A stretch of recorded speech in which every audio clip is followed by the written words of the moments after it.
So it's come to this, a Blade action figure. Okay, well, not this Blade action figure, obviously, and he has had action figures. I'm talking about this Blade action figure, the guy from the 1987 Gary Goddard Masters of the Universe movie that was kind of shown as sort of He-Man's arch enemy, at least a few lines of dialogue kind of hinted at that. Now, the 1987 He-Man movie was known for a lot of things. It was known for Dolph Lundgren's accent, it was known for Frank Langella being an amazing Skeletor, and it's also known for having some of the most beautiful 1980s posters of any movie. I mean, for a movie that is kind of considered, well, a cult hit, a movie bomb, hey, it had a lot of great stuff, including the very first appearance of Monica Geller, yep, making her screen debut. And, of course, we had more He-Man things, like Teela and Man-at-Arms, of course, but when you're talking about the 1987 movie, you really have to talk about the first appearance of Monica Geller and how she made her screen debut. Now, one thing that also had to make its screen debut were new enemies for He-Man, because as known pedophile accuser Gary Goddard was told that he can't have characters die in the movie. So he had to create his own characters, his own scum and villainy, if you will, and that's exactly where Blade came from, and Sorod, and, well, not so much Beastman. Did I mention this movie was the first time we ever had a Courtney Cox on big screen? Okay, probably covered that already.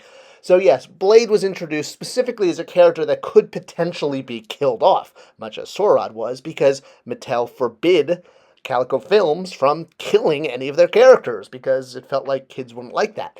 Well, originally, Blade didn't actually exist. He was created for stunt coordinator Anthony Lagos, who, while Anthony is known as, well, a character actor who's played in a lot of sci-fi and a lot of fantasy films, he is actually also a master of whipping it and whipping it good. Yes, he's a stunt coordinator, and that's actually why he was originally brought onto the film. He was going to be the stunt coordinator to help get He-Man ready, much as he did for Harrison Ford for the Indiana Jones movies. Yes, Anthony DeLongis was Harrison Ford's whip coach for Raiders of the Lost Ark. So we have him to thank for, all that amazing whipping. And whipping Blade did do in this movie. In fact, this is probably one of the best examples of S&M in a kids' film outside of 50 Shades of Grey. What are butt plugs? Now, the Electro energy whip that Blade had is one of those moments from my childhood I will just never forget. I loved this weapon. I thought it was just so cool. I liked laser swords from Star Wars. A laser whip was even cooler. And it's why, as brand manager of the MOTUC Classics line, I put a red redeco of Beastman's whip in the very first weapons pack. I didn't know if we'd ever get to Blade. And while the original weapon pack from the 1980s only had the regular black whip for Beastman, which was actually a reissue from an older Big Jim toy called the Whip, but that's not important right now. The point is, I specifically asked, or rather requested, to put the red whip as a redeco in the weapons pack because that moment with Blade just always stayed with me as a kid. And while I really wanted a Blade figure, not just so I could pose him shirtless, but so I could also pose him with his red whip, well, this was my temporary solution until we finally got a Blade figure. Now, the reason we were able to get to Blade and Sorod and Gwildor here is because they had figures in the original line.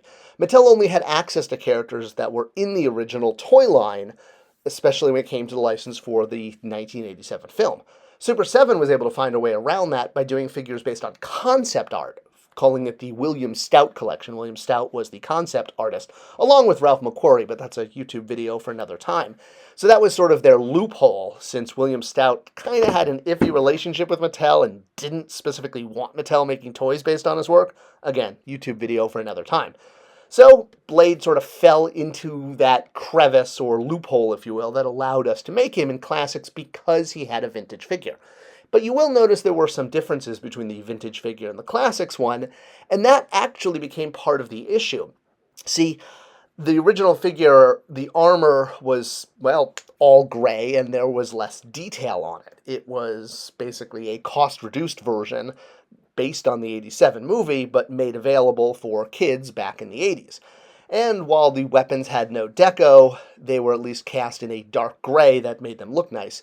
When we had the modern figure in Classics, because the Horseman went a little bit more towards the movie with this chainmail that filled the entire figure, it created, well, for lack of a better word, a deco issue, because every single one of those little chainmail pieces had to be hit with a paintbrush, which meant we could no longer afford to put deco on the weapons, and boy, were fans very quick to point this out, because when we showed the figure originally at conventions, there was deco on the hilts and on the handle of the laser whip, or the hilt. I don't know what you call that thing, but it looks like a lightsaber, doesn't it? And that's why I was really excited. It's like a lightsaber whip. Who wouldn't love that? So yes, because we had to give so much deco on the chainmail, it meant cost reduction deco otherwise, or just removing accessories. And darn it, I was not going to remove a sword from Blade, because that's, his name. And I was definitely not losing that whip. Actually, I lied. Originally, he was going to come with 2 of the curved swords, just like the original toy did in the 80s, so that was one thing we had to reduce. He only came with 1 curved sword, 1 flat sword, and the whip. And that was all because deco had to go into the chainmail, since the original figure didn't have that much chainmail, and the new sculpt required so much more deco. I mean, I guess we could have done this version of Blade too, but fans probably would have complained. But it was great to have another sword-wielding character, and that's kind of why Blade was played off as one of He-Man's arch-enemies in the movie, saying, "I've waited a long time for this," as if, they've had previous battles, or Blade sits around on Friday nights just hoping he can, have that S&M fantasy with He-Man and his whip. I don't know where I'm going with this. I better stop before this channel is canceled. All right, so yes, Blade made it into classics, and while his armor absorbed a lot of the cost of the figure because of so much, it was worth it because, well, he looked really great. The Horsemen always do a phenomenal job, and their sculpts continue to blow me away to this day. More and more impressed, especially as the line got to these later figures. They just kept getting better.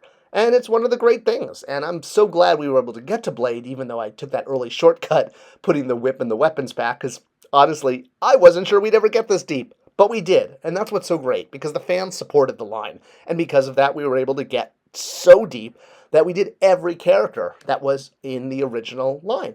Now, Blade obviously had different looks as well, things like the comic books and the mini-comics and some stuff released in the UK, but I am really glad that we were able to go with kind of a hybrid toy movie look. It kind of is the quintessential version, because you're probably only going to get one version of Blade. The idea of doing multiple variants of a background character like this, pretty slim to none. So Blade made it into the line. I got my laser whip, and, well, for those of you who are Courtney Cox fans, just go watch the movie.